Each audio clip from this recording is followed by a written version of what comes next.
Haribol.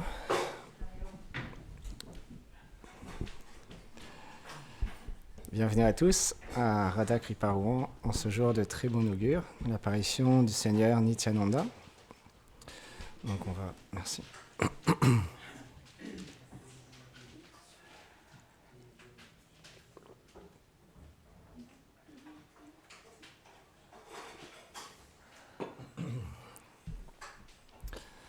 Donc on va parler aujourd'hui sur les gloires de Nityananda Prabhu. Et avant de commencer, je vais offrir quelques prières d'invocation. Om Gana Timilandasya Gyananjalam Sharakaya Shakshud Militam Yena Tasme Shigurave Namaha Namam Vishnu Padaya Krishna Preshtaya Bhutare Shrimati Bhaktivedanta Swami Niti Namine Namaste Sarasvati Deve Gauravani Pracharine Nirvishesha Shunyavadi Pashyatya Deshatarine Jai Shri Krishna Chaitanya Prabhu Nityananda Shri Advaita Gadadhar Shivasadi Gaur Bhakta Vrinda Hare Krishna Krishna Krishna Hare Hare Hare Rama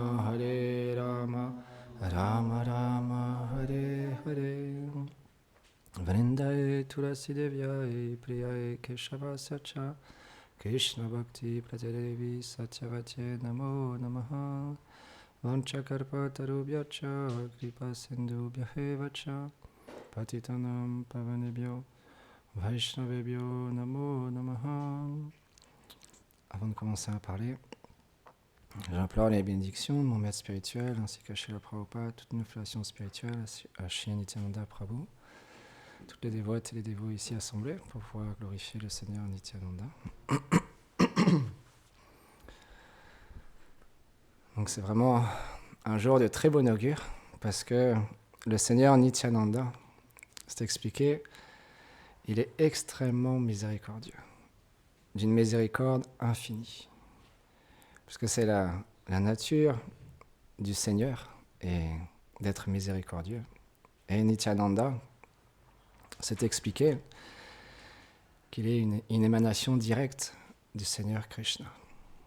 Comme Krishna lui-même, il explique dans la Bhagavad Gita qu'il vient d'âge en âge pour rétablir l'ordre, rétablir le dharma et aussi tuer des démons et combler le désir de ses dévots. Et ce qu'il y a de vraiment incroyable, c'est que le Seigneur, il ne vient pas seul. Imaginez-vous un instant, si on pouvait être, ce qui est impossible, mais juste imaginons qu'on serait le Seigneur suprême. Est-ce qu'on ferait le choix de rester seul à jamais pour l'éternité ? Je ne pense pas. On aimerait avoir des échanges d'amour. On aimerait être entouré de personnes qui nous aiment d'un amour infini et que nous-mêmes, on aime d'un amour infini.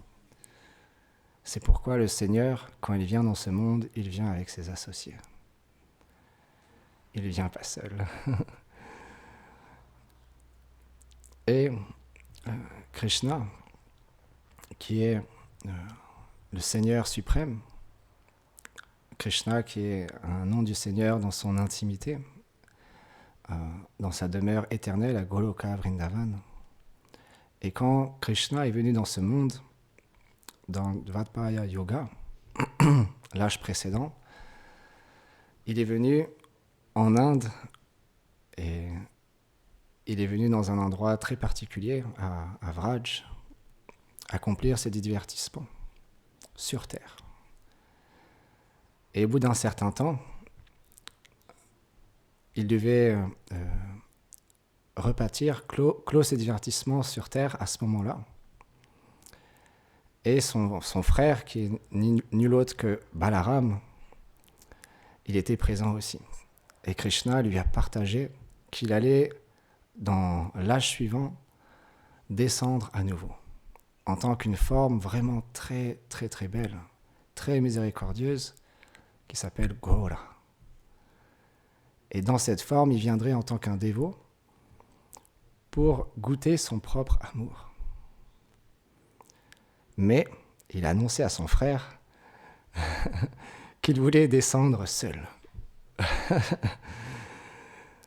Parce qu'il lui expliquait, en fait, dans l'âge précédent, je suis venu en tant que Ramachandra, et tu étais mon frère en tant que Lakshman. Et à certains moments, tu as amené beaucoup de complications. Et ça perturbait mes divertissements, ou du moins ça amenait une autre humeur dans ces divertissements.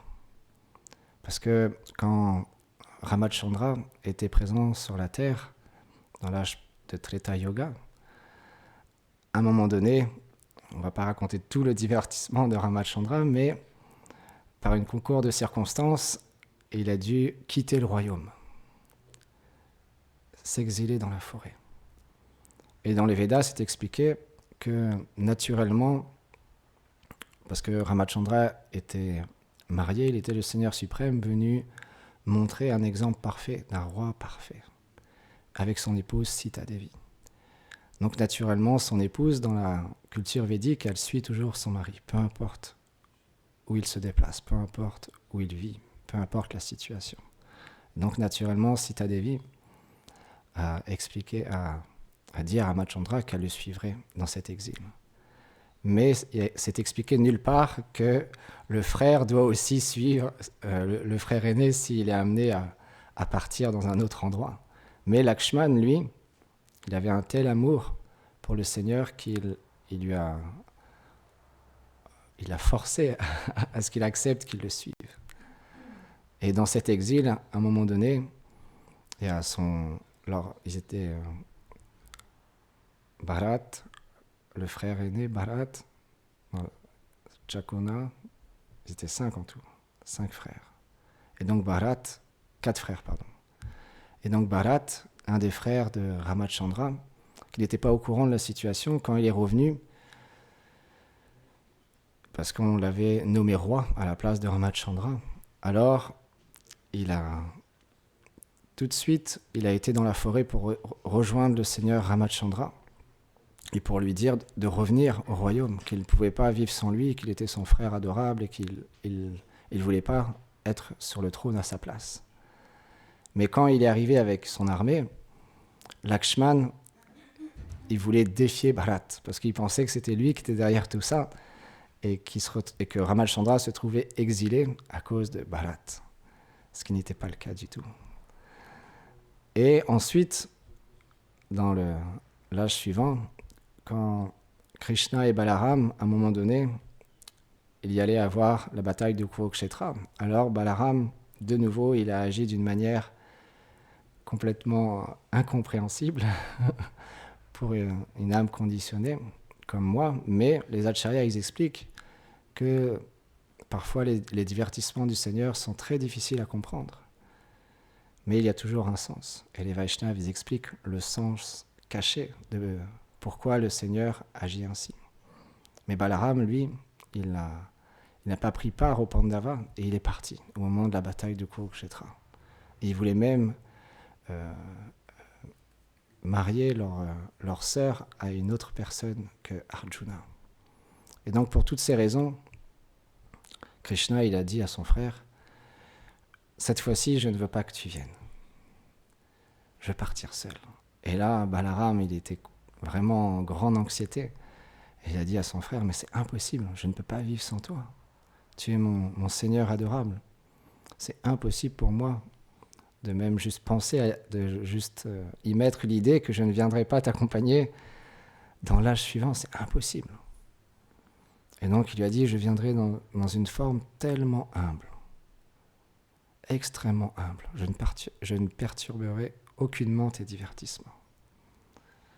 Et donc le Seigneur Krishna, il a accepté. Et les Vaishnavas, ils expliquent que le Seigneur Nityananda, il est apparu en 1473 à Ekashakra, avant le Seigneur Gauranga. 12 années avant. Et donc, le Seigneur Nityananda, il est apparu dans la famille de Hadai Pandit et Padmavati, dans le village sacré, donc à Ekashakra. Et naturellement, encore une fois, puisqu'il est une émanation directe de Krishna, il vient lui aussi avec ses associés. Et donc, dans ce village, il y avait aussi les associés de Balaram. Parce que toutes les incarnations du Seigneur trouvent leurs racines dans la demeure éternelle de Krishna et Balaram, à Goloka Vrindavan. Et donc, Nityananda, il était extrêmement beau. Tout le monde était en amour avec Nityananda. Et lui, comme il est Nitai, et il prenait une grande joie quotidiennement à accomplir des divertissements à travers le théâtre. Et donc, Nityananda, il était très jeune, il était vraiment très très jeune, mais il sortait dehors et il allait faire des pièces de théâtre. Il était lui-même le metteur en scène, l'acteur parfois principal, il donnait les dialogues, il s'occupait de tout. Et les mères de ses camarades, ils étaient extrêmement heureuses que leur enfant il puisse jouer comme ça avec Nityananda toute la journée. Elles ne se posaient même pas la question, elles ne demandaient même pas à leurs enfants de savoir, leur dire il faut que tu rentres à telle heure, fais attention à ci, fais attention à ça. Tant qu'il était avec Nityananda, elles étaient complètement satisfaites. Elles avaient toutes les mères, tous les pères du village, ils avaient tous tellement d'amour pour Nityananda. C'était leur vie et leur âme. Et donc Nityananda, il accomplissait différentes pièces de théâtre d'une manière tellement parfaite. Parfois, il faisait Kalia, le divertissement avec Kalia. Et donc, il y avait ses amis qui jouaient Kalia ou les épouses de Kalia. Balaram lui-même jouait Krishna et il dansait sur la tête de Kalia. Ensuite, il faisait aussi le divertissement où le Seigneur Krishna, il apparaît sur cette terre à Mathura. Donc, un de ses camarades jouait Vasudev, un autre jouait Devaki. Ils étaient enchaînés, ils faisaient toute une mise en scène. Et ce jour-là, quand il jouait cette pièce de théâtre, il a joué à minuit. Parce que c'est l'heure où Krishna est apparu dans ce monde. Et les mères n'étaient pas du tout inquiètes. Tout le monde était vraiment pleinement satisfait de savoir leur enfant avec Nityananda. Et donc comme ça, jour après jour, le lendemain, il faisait le festival de Nandotsava. Et certains, même parfois, ils jouaient à Krishna et Balaram qui sortent faire paître les vaches dans les pâturages. Et c'est expliqué même un jour, ils ont accompli le divertissement. Akrura est venu chercher Krishna et Balaram pour les amener à Mathura. Et à ce moment-là, Balaram, c'est expliqué, il a même joué une gopi.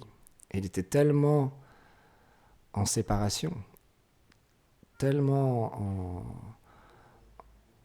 en détresse, qu'il est tombé inconscient. Ses camarades se demandaient ce qui se passait. Et il lui disait, mais c'est toi qui nous as demandé de jouer cette pièce, qu'est-ce qui t'arrive? Il commençait à être inquiet, parce qu'il était pris par les émotions. Et donc, un jour, il y a justement un brahmana qui vivait à Ekashakra, qui a rencontré Janava Mata et ses associés, qui est une des épouses de Seigneur Nityananda. Mais comme Nityananda est parti avant son épouse qui était toujours présente sur cette terre, à un moment donné, elle s'est rendue dans ce village d'Ekashakra. Et donc elle a rencontré ce brahmana. Et c'est ce brahmana qui lui a raconté tous ces divertissements. Et qui lui expliquait à quel point tous les habitants des Kashakras avaient un amour tellement profond pour Nityananda. Ils avaient un amour tellement intense qu'un jour, c'est expliqué, parce que le Seigneur Nityananda, quand il a eu 12 années, il a ressenti dans son cœur que son frère adorable, le Seigneur Gauranga, est apparu sur cette terre. Et donc il a ressenti une grande joie. Et il voulait le rencontrer. Mais ce n'était pas possible, parce que les villageois, ils avaient tellement d'amour pour Nitai que c'était impossible pour lui de partir. Et parce que les divertissements du Seigneur devaient s'accomplir, un jour, il y a un sannyasi qui est arrivé dans ce village. Et le père de Nityananda, Adai Pandit, il a reçu ce sannyas avec tellement d'amour. Il a servi, il a fait asseoir. Ils ont parlé de Krishna Katha pendant toute la journée. Et Adai Pandit, à la fin, il était tellement satisfait. Il a dit à ce sannyasi, « Demande-moi ce que tu veux. Je te le donne. Je veux te faire plaisir. » Et donc, ce sannyas, il a expliqué à Adai Pandit qu'il s'apprêtait à faire un pèlerinage. Il allait de ville en ville, de lieu saint en lieu saint, mais il était seul. Et il aimerait avoir quelqu'un pour l'accompagner. Et donc, il lui a demandé nul autre que son fils Nityananda. Et là, quand il a dit ça, waouh! Son cœur, c'est comme si sa vie même était partie. Et donc, intérieurement, il a réfléchi. Il n'a pas répondu tout de suite. Il est allé voir son épouse. Il lui a fait part de ce qui se passait. Et son épouse lui a dit, « Quelle que soit la décision que tu prendras, je la suivrai. » Et Adai Pandit a pensé que c'est le devoir des brahmanas de servir les sannyas. Et donc, s'il lui demande une telle chose, il doit combler son désir de la même manière que dans l'âge précédent. Un jour, il y a un grand sage qui est venu demander l'aide à Ramachandra pour qu'il vienne dans la forêt tuer les démons qui perturbaient les feux de sacrifice. Et Dasharat a accepté, bien que c'était une grande peine pour lui. Donc, Adai Pandit lui a dit, si tel est ton désir, alors soit, que mon fils parte avec toi. Et Nityananda Prabhu, bien qu'il était très jeune, quand son père lui a dit ça, il a dit, avec beaucoup d'humilité, il a dit « Ok ». Il a accepté. Et donc ce sannyas allait partir, mais Padmavati est arrivée. Elle était vraiment en grande peine de savoir que son fils allait partir. Et il lui a donné une déité de Krishna, qui s'appelle, je crois, Murlidhar. Et donc, ce sannyasi lui a expliqué, quand tu regarderas cette déité, tu verras ton fils, Nityananda. De cette manière-là, tu pourras être apaisé de ta séparation. Et donc, Padmavati a pris cette déité avec beaucoup d'amour, beaucoup d'affection, beaucoup de dévotion. Et quand ce sannyasi est parti avec Nityananda, Nityananda a suivi ce sannyasi, il ne s'est même pas retourné. Il a suivi le souhait de son père. Et au moment où ils ont quitté leur champ de vision, alors Adai Pandit et Padmavati se sont évanouis, inconscients. Et au même moment, la nouvelle s'est répandue dans tout le village. Et donc là, les villageois, ils ne pouvaient pas croire à une telle chose. Donc ils sont tous venus dans la maison de Adai Pandit et Padmavati. Et ils lui ont dit, mais qu'est-ce que vous avez fait? Qu'est-ce qui s'est passé? Comment vous avez pu laisser partir Nitai? Comment est-ce possible? c'est notre vie et notre âme. Comment nous allons pouvoir vivre maintenant qu'il est parti? Ils avaient tellement d'amour pour Nitai. Et donc ils lui ont expliqué ce qui s'était passé. Et donc ce brahmana qui explique tout ce divertissement à Janava Devi, à ce moment-là, il lui a demandé, est-ce que vous souhaitez venir voir la maison de Hadai Pandit et Padmavati? Et donc Janava Devi, bien sûr, elle avait un grand désir de pouvoir se rendre dans cette maison puisqu'elle n'avait jamais rencontré ses beaux-parents. Et donc Janava Devi, quand ils sont arrivés dans la maison, le brahmana, il ne pouvait même pas rentrer dans la maison, il a continué son chemin, il les a laissés s'asseoir, ils ont chanté le Mahamantra, ils ont fait un grand Harinam Sankirtan. Et le soir, Janava Devi, elle rêvait en fait de Padmavati, de Hadai Pandit et de son propre mari Nityananda qui arrivait et elle les rencontrait. Et après, son rêve s'arrêtait et après, un autre rêve apparaissait pendant toute la nuit. Elle rêvait comme ça. Et avec grande joie, le lendemain, elle se souvenait de ses rêves merveilleux. Et donc, Nityananda, il a suivi ce sannyasi et il a visité ils ont pris darshan de tous les lieux saints, sont rendus dans différents endroits. Et à un moment donné, Nityananda Prabhu a rencontré son maître spirituel, Lakshmipati, qui est le maître spirituel de Madhavendra Puri. Et naturellement, il a pris Diksha de lui. Bien qu'il est le Seigneur lui-même, il est non différent du Seigneur. Il n'a pas besoin de prendre l'initiation spirituelle, pas besoin de recevoir un enseignement quelconque, parce qu'il connaît tout, il connaît tout le savoir, mais il nous montre l'exemple. Sans gourou, c'est impossible de comprendre la philosophie, de savoir comment engager notre vie au service du Seigneur. Et puisque Nityananda, il est aussi expliqué par nos acharyas qu'il représente Guru Tattva. Il est notre gourou à tous. Et donc, il nous montre l'exemple. Lui-même a pris refuge dans un maître spirituel authentique. Et il a reçu une guidance de lui. Et Lakshmipati, il était avec certains de ses disciples, dont Madhavendra Puri. Et quand Madhavendra Puri et Nityananda Prabhu se sont rencontrés, ils ont reçu une telle joie en se voyant. Ils sont étreints et des larmes coulaient de leurs yeux. Ils avaient tellement d'amour l'un pour l'autre. Et ensuite, c'est expliqué que le Seigneur Nityananda, il voulait retrouver son frère Gauranga, qui était apparu à Navadvip, Mayapur. Et donc, Gauranga, à un moment donné, puisqu'il voulait aussi commencer son mouvement de Sankirtan, de répandre les gloires du Seigneur Krishna à travers le saint nom du Seigneur, mais il ne pouvait pas le faire sans son frère aîné, Nityananda.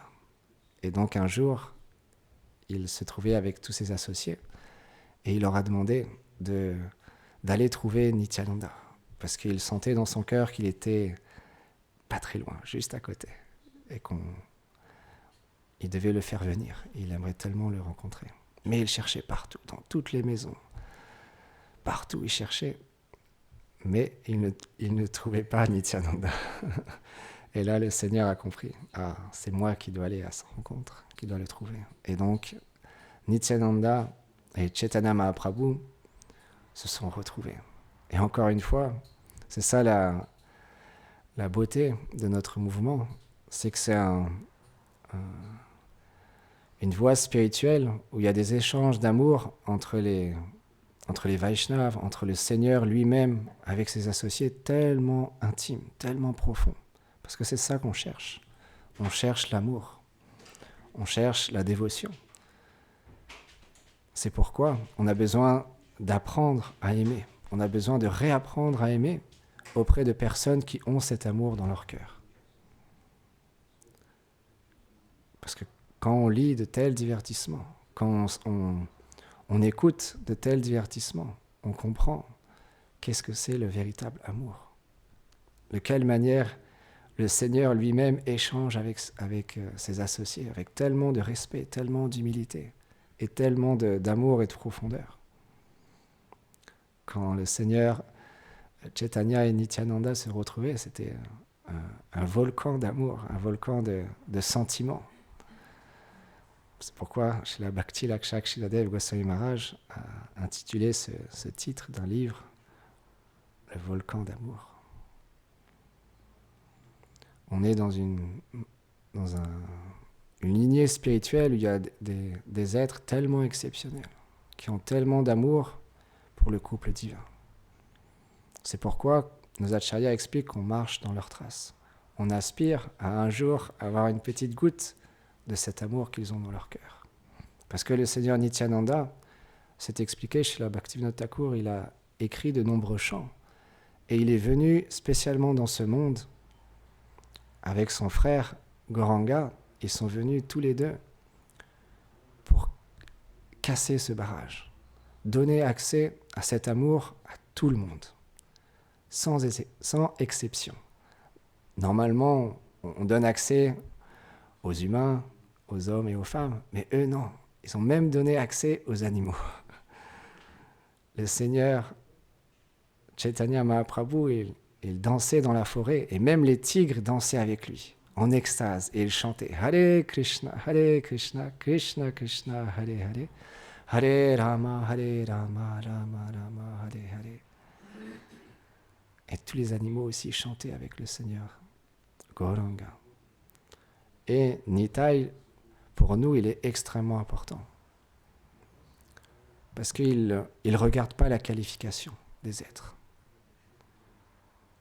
Parce que le Krishna lui-même l'a expliqué dans la Bhagavad Gita, qui est réciproque avec le désir des êtres. Donc, comment avoir un lien avec le Seigneur si on n'a pas encore éveillé un amour pour lui dans notre cœur? Parce que depuis des vies et des vies, on erre sur cette terre et on accumule différents conditionnements, couches qui nous recouvrent. Donc c'est très loin pour nous, le Seigneur. Très élevé. Mais quand on chante Nitai, quand on prie Nityananda, de bien vouloir nous donner sa miséricorde, puisqu'il est venu dans ce monde pour donner la miséricorde aux plus déchus. Alors, ça devient beaucoup plus facile de recevoir ce trésor de Gola Prem, parce que c'est ce que Nityananda souhaitait donner à tout le monde. L'amour pour Gauranga, l'amour pour son frère, Chaitanya Mahaprabhu. Et il n'allait pas rencontrer les aristocrates, les hommes bien nés d'une bonne famille, qui ont reçu une éducation parfaite. Non, il allait voir tout le monde, et spécialement les plus déchus. Et pour ça, il y a ce fameux divertissement de Jagai et Madai, qui prouve cette miséricorde inconditionnelle de Nityananda. Parce qu'un jour, le Seigneur Gauranga a demandé à son frère et à Haridas Thakur d'aller de porte en porte, de village en village, proclamer haut et fort à chaque personne qu'il rencontrait, s'il vous plaît, chantez les noms de Krishna, glorifiez Krishna, souvenez-vous de Krishna. Et encore une fois, ils allaient voir tout le monde. Et un jour, dans leur mission, ils ont vu deux êtres exceptionnels, mais exceptionnellement différents des personnes qu'ils avaient vues précédemment, parce qu'ils étaient ivres. Ils se bagarraient l'un et l'autre, bien qu'ils étaient frères. Ils étaient complètement ivres. Et ils ressemblaient vraiment à des personnes très sombres. Ils avaient une apparence vraiment très négative, très démoniaque. Mais quand Nitai a vu ces deux personnes, il s'est dit intérieurement, il faut qu'on les sauve. Il faut qu'on leur donne l'amour de Dieu. Parce que si eux, ils obtiennent l'amour de Dieu, alors notre Seigneur Gauranga, il sera glorifié partout, comme ayant sauvé ces deux êtres terribles, Jagai et Madai. Mais, imaginez-vous même le Seigneur Nityananda, quand il a approché ces deux êtres, il leur a dit, chantez les noms de Gauranga, chantez le Mahamantra. Ils ont dit, quoi ? Qu'est-ce que tu racontes ? On va te tuer. Nous sommes nos propres maîtres. Pour qui te prends-tu ? Pour nous donner de telles instructions ? Et ils ont commencé à courir après Nityananda. Et Nityananda, il courait avec Haridas Thakur et il se regardait en rigolant. Haridas Thakur lui disait à Nityananda, regarde dans quelle situation tu nous as mis.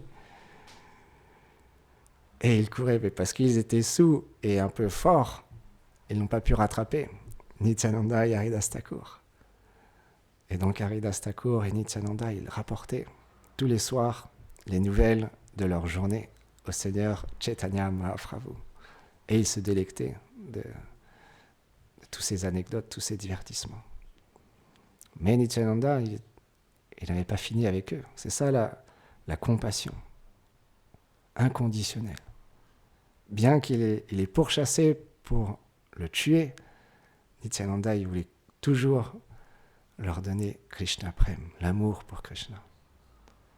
Et donc il est retourné et de nouveau, il leur a dit, chantez les noms de Gauranga, chantez le Mahamantra. Et là, c'en était trop.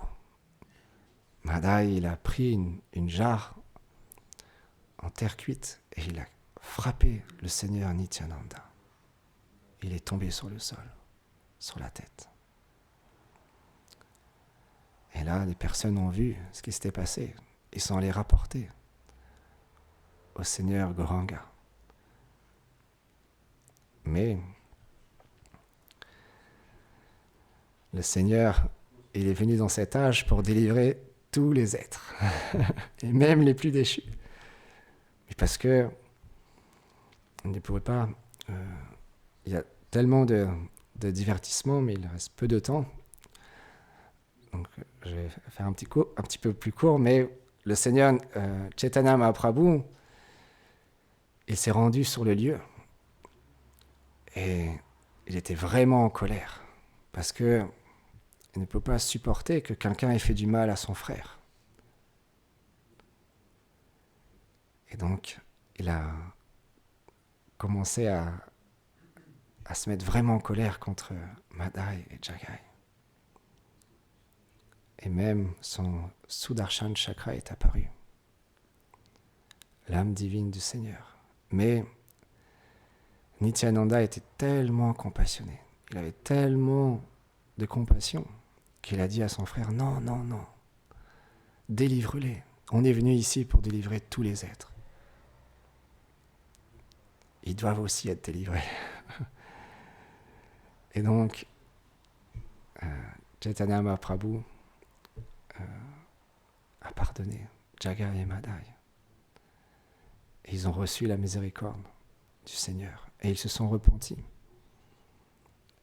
pour leur erreur de vouloir tuer le Seigneur lui-même, d'avoir frappé Nityananda.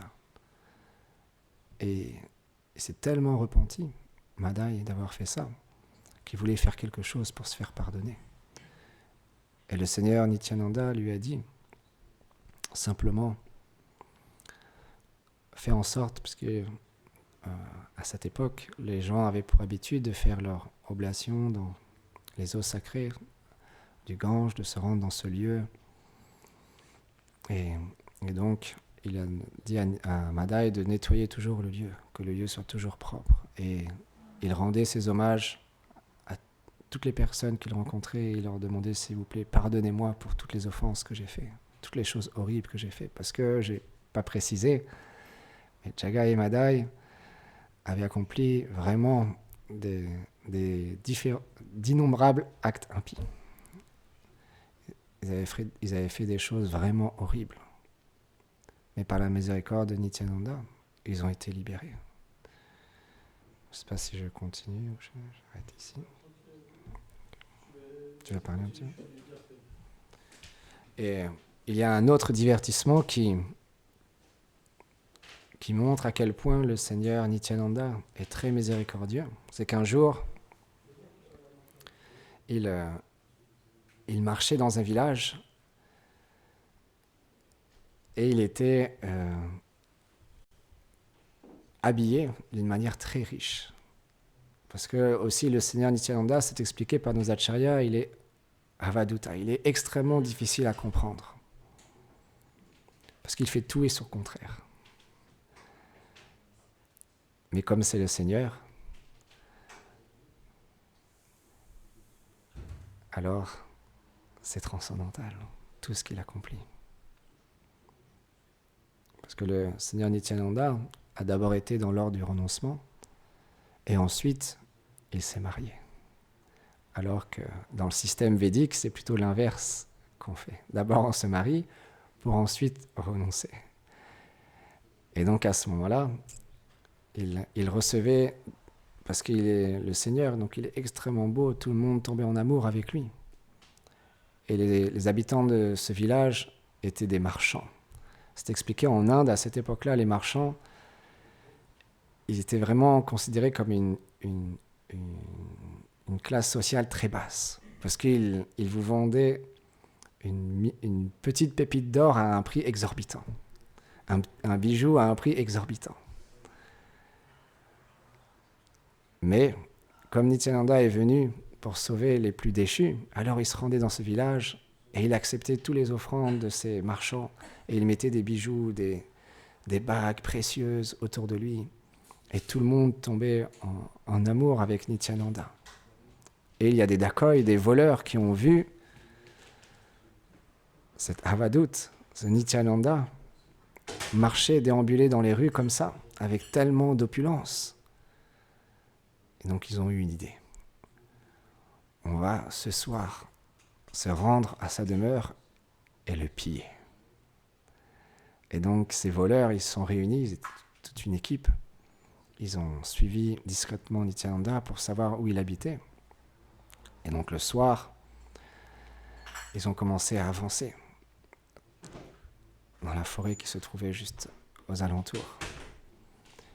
Et quand ils ont commencé à avancer, à un moment donné, il y avait des champs de ronces. Et ils marchaient dans les ronces, et ils se faisaient hyper mal. Ils tombaient, ils s'égratignaient, il y avait plein de sang qui coulait. Et plus ils avançaient, plus il y avait de ronces, plus c'était difficile. Et donc le chef, il a dit, bon, je crois qu'on doit trouver un autre plan. On va retourner, on va mieux s'organiser, et demain, on pillera cet homme, Nityananda. Et donc le lendemain, ils ont fait leur plan, ils ont pris un autre chemin. Mais là, sur la route, il y avait d'innombrables serpents extrêmement venimeux. Et donc, encore une fois, ils ont retroussé chemin. Et le troisième jour, encore de nouveau, ils se sont dit, on va quand même bien finir par y arriver. Mais encore une fois, il y avait des scorpions. Et donc, ils ne pouvaient pas passer. Et donc là, dans leur sommeil, parce qu'ils étaient des voleurs, mais qui adoraient Durga Devi. Mais Durga n'est pas différente que Lakshmi Devi. Elle est une émanation de Lakshmi Devi, incarnation. Donc, elle est apparue dans leur rêve, elle leur a dit, mais en fait, vous êtes en train d'essayer de piller mon époux. Comment je pourrais vous laisser faire une telle chose? Vous devriez plutôt courir et lui demander pardon pour vos offenses. Et donc les dacoits, le lendemain, ils se sont réveillés et ils se sont rendus compte de leur erreur. qu'il voulait piller le Seigneur lui-même. Donc ils se sont repentis et avec grande humilité ils sont rendus à la maison de Nitai. Et Nitai leur a dit: je savais que vous étiez ici, c'est moi-même qui suis resté dans cette demeure pour vous sauver. Et il leur a donné l'amour de Dieu à tous. Donc c'est pourquoi tous nos acharyas ont expliqué l'importance d'adorer Nityananda. Spécialement dans cet âge, le Seigneur est vu dans ces deux incarnations divines, Nitai et Gauranga, pour nous permettre d'une manière très accessible, graduellement, de redécouvrir un amour inconditionnel pour le couple divin, de retrouver notre position originelle, qui nous sommes véritablement, le vrai sens à notre vie. Ils sont venus réveiller les êtres. Et c'est pourquoi nos acharyas pratiquent quotidiennement, ont une vie spirituelle très intense, très profonde. Et en même temps, par compassion, ils donnent la possibilité aux êtres de commencer leur chemin spirituel et d'aller vers leur vérité. C'est pourquoi notre filiation spirituelle, on retrouve des personnalités extrêmement aussi compassionnées, comme Nityananda. Et spécialement, nous en tant qu'occidentaux, Srila Prabhupada est venu en Occident et il a répandu les gloires de Nityananda et de Gauranga. Et quand il est revenu en Inde, certains de ses disciples ont approché Srila Bhakti Lakshak Sriladev Goswami Maharaj et ils lui parlaient de leur maître spirituel.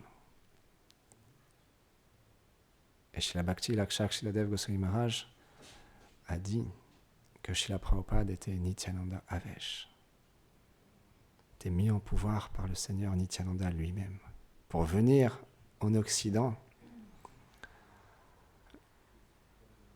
partager l'amour de Dieu dans un lieu où il y a tellement de dégradation, de plus en plus, très peu de vertu. Alors, on peut voir que Nityananda, à Nityananda Prabhu, c'est ça, le jour d'apparition. Et donc, Srila Prabhupada a été extrêmement miséricordieux envers nous, parce que ce ne sont pas des êtres ordinaires, ils viennent dans ce monde pour accomplir une mission, un divertissement.